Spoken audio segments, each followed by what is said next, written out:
আসসালামু আলাইকুম বন্ধুরা, স্বাগতম তোমাদের প্রিয় চ্যানেলে। আশা করি তোমরা ভালো আছো। আজকে আমরা শিখব সপ্তম শ্রেণীর গণিতের অনুশীলনী ১.২ এর ২১ এবং ২২ নম্বর প্রশ্নের সমাধান। এই টাইপের যে কোশ্চেনগুলো আছে, এই টাইপের কোশ্চেনগুলো থেকে কিন্তু প্রতি বছর অর্ধবার্ষিক কিংবা বার্ষিক পরীক্ষায় প্রশ্ন আসে। ওকে, এখন তুমি যদি আজকের ভিডিও লেকচারটা কোনোভাবেই মিস করো তাহলে কিন্তু তোমার কাছ থেকে বড় কিছু মিস হয়ে যাবে। তাই আমি আশা করব তোমরা ১ম থেকে শেষ পর্যন্ত ভিডিওটা দেখবা, শেখার জন্য হলেও ভিডিওটা দেখবা। ওকে, ধন্যবাদ সবাইকে। তাহলে এখন দেখো যে ২১ নম্বরে আমাদের যেটা বলছে, দুটি ক্রমিক সংখ্যার বর্গের অন্তর ৩৭ হলে সংখ্যা দুটি নির্ণয় করো। তাই না? তাহলে সমাধানে যদি আমরা যাই, সমাধান। ওকে। সমাধানে আমরা গেলে কি হবে যে মনে করি ক্রমিক সংখ্যার কথা যেহেতু বলছে, তাহলে মনে করি সংখ্যা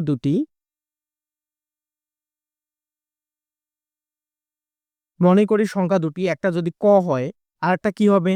আরেকটা অবশ্যই কি হবে আমাদের ক প্লাস ওয়ান, কারণ ক্রমিকের কথা যেহেতু বলছে, একটা ক হইলে আর একটা ক প্লাস ওয়ান। তাহলে এখন শর্ত মতে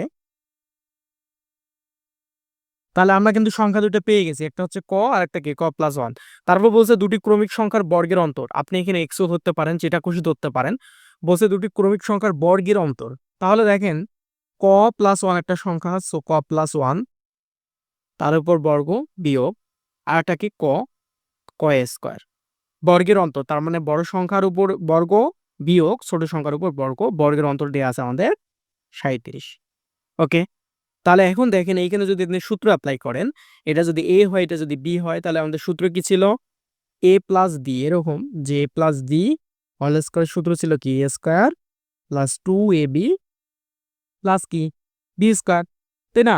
তাহলে এখানে সূত্র অ্যাপ্লাই করেন, তাহলে কি হবে আমাদের ক স্কয়ার প্লাস কি 2ক প্লাস 1, 1 এর উপর স্কয়ার হলো 1এই, তারপর মাইনাস হচ্ছে ক স্কয়ার ইকুয়াল হচ্ছে 37 অথবা 37। তাহলে ক স্কয়ার প্লাস ক স্কয়ার মাইনাস ক স্কয়ার কাটা, তাহলে 2ক প্লাস 1 ইকুয়াল কত? 37। ওকে, তাহলে দেখেন যে 2ক ইকুয়াল কত হবে আমাদের? 37 থেকে ১ এখানে প্লাস অবস্থায় আছে, ওইদিকে গেলে কি হবে? বিয়োগ, সো বিয়োগ। তাহলে 2ক ইকুয়াল কত? 36। ওকে, তাহলে ক ইকুয়াল কত হবে আমাদের? ক ইকুয়াল হবে 36 ভাগ হচ্ছে 2, বা কত হবে? বা হবে 18।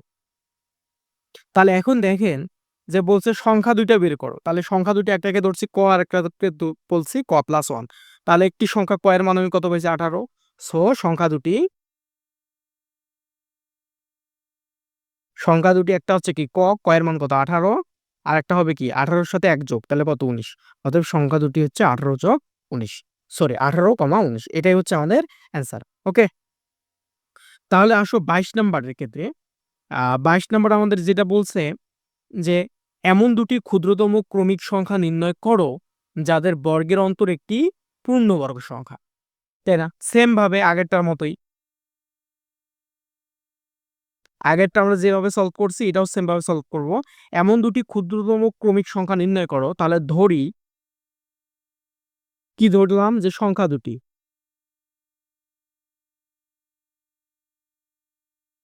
এটা যদি ক হয় আর একটা কি হবে আমাদের? ক প্লাস ওয়ান, তাই না? তাহলে এখন দেখেন, তাহলে এমন দুটি ক্ষুদ্রতম ক্রমিক সংখ্যা নির্ণয় করো যাদের বর্গের অন্তর একটি পূর্ণবর্গ সংখ্যা।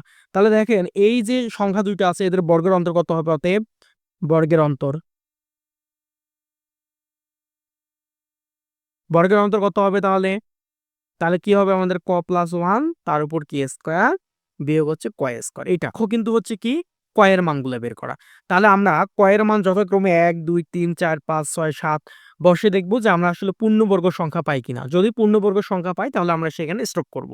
তাহলে ক যদি 1 হয়, 1 এখানে বসাও, তাহলে 1 যোগ 1 কত হয়? 2, 2 এর উপর স্কোয়ার বিয়োগ কি 1 এর উপর স্কোয়ার, তার মানে 4 বিয়োগ কত? 1, তার মানে কত? 3। 3 কি পূর্ণবর্গ সংখ্যা? না, সো এটা মান আমরা নিব না। এখন ক যদি 2 হয়, তাহলে 2 এর মান এখানে বসাও, 2 আর 1 কত? 3, সো 3 এর উপর স্কয়ার বিয়োগ ক কত আমাদের? 2, 2 এর উপর স্কয়ার, তাই না? তাহলে আমাদের কত হবে এখানে ৩ ৩ কত ৯ বিয়োগ কত ৪ তার মানে হচ্ছে ৫। ৫ কি পূর্ণবর্গ সংখ্যা? না।